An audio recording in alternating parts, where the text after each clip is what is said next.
தற்போதைய அண்மை செய்தியை பார்த்துக் கொண்டிருக்கிறோம். மடப்புரம் காவலாளி அஜித்குமார் உயிரிழந்த வழக்கில் எஃப்ஐஆரில் திருத்தம் மேற்கொள்ளப்பட்டிருப்பதாக தகவல் வெளியாகியிருக்கிறது. இது தொடர்பான கூடுதல் விவரங்களோடு இணைகிறார் செய்தியாளர் சிதம்பரம்.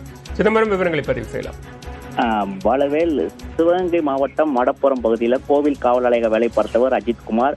இவர் கடந்த ஜூன் 27 அந்த கோவிலுக்கு வந்த நிகிதா என்பவரிடம் நகை திருடியதாக புகாரின் அடிப்படையில் திருப்புவனம் போலீசார்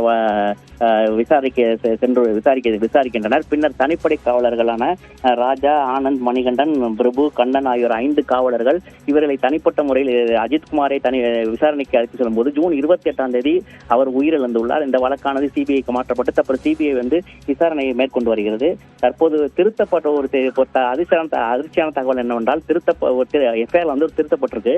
கடந்த 30/6 ஒரு FIR investigation officer ADSP Sukumaran அந்த அறிக்கையில என்ன சொல்லியிருக்காரு என்றால், அந்த அறிக்கையில அஜித்குமாரை தனிப்படை காவலர்கள் தனிப்பட்ட முறையில் எடுத்து ஒரு நாள் முழு வைத்திருந்ததாகவும், அதே போல் குற்றத்தை ஒப்புக்கொள்வதற்காக கொடூரமாக அவரை தாக்கியுள்ளதாகவும், அதே போல குற்றத்தை உயிர் போகும் என்று தெரிந்தே இவர்கள் அடித்ததாகவும், தொடர்ச்சியாக அந்த தனிப்படை காவலர்களை அஜித்குமார் அலைகழிக்கப்பட்ட அந்த கோபத்தில் தொடர்ச்சியாக அடித்து கொலை செய்யும் அளவுக்கு செய்ததாகவும் அந்த அறிக்கையில் அந்த இன்வெஸ்டிகேஷன் ஆபீசர் சுகுமாரன் தெரிவித்துள்ளார். தற்போது இது அதிர்ச்சியாகவே பார்க்கப்பட்டு வருகிறது.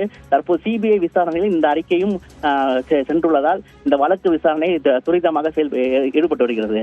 வளவேல், விவரங்களுக்கு நன்றி சிதம்பரம்.